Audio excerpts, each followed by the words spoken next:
Tim asesor Lembaga Akreditasi Mandiri Ekonomi, Manajemen Bisnis dan Akuntansi Lamemba, yakni Dr. Ari Pratama SEMAK dari Universitas Padjadjaran dan Dr. Syafrida Hani SEMSI dari Universitas Muhammadiyah Sumatera Utara, mengunjungi Universitas Ubudiyah Indonesia dalam rangka akreditasi Prodi S1 Akuntansi Universitas Ubudiyah Indonesia.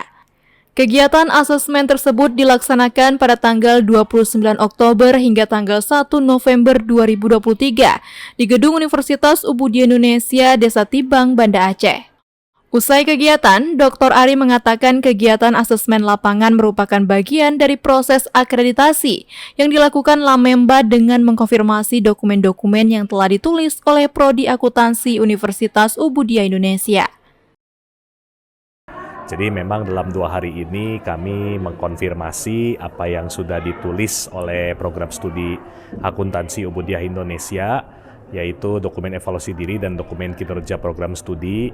Kita lakukan wawancara kepada stakeholder, kemudian kita lakukan juga studi dokumentasi dan observasi, sehingga kita nantinya dapat merekomendasikan peringkat akreditasi sesuai dengan fakta yang kami temukan di lapangan. Dr. Syafrida juga berharap kegiatan asesmen tersebut bisa memberikan dampak positif bagi Universitas Ubudiyah Indonesia agar kedepannya semakin baik lagi.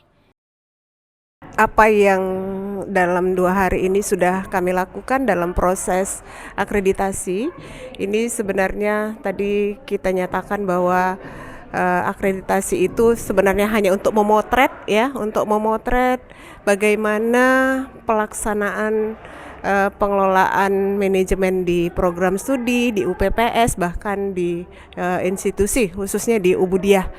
Sementara itu, Rektor Universitas Ubudiyah Indonesia, Profesor Edjang Dr. Marniati Mkes, juga mengucapkan terima kasih kepada tim asesor dan seluruh tim dari Universitas Ubudiyah Indonesia yang telah ikut menyukseskan kegiatan asesmen tersebut.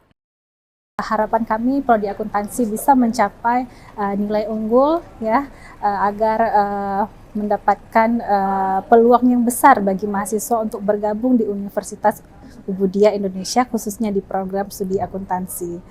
Dari Kota Banda Aceh, Tim Liputan UB On TV melaporkan.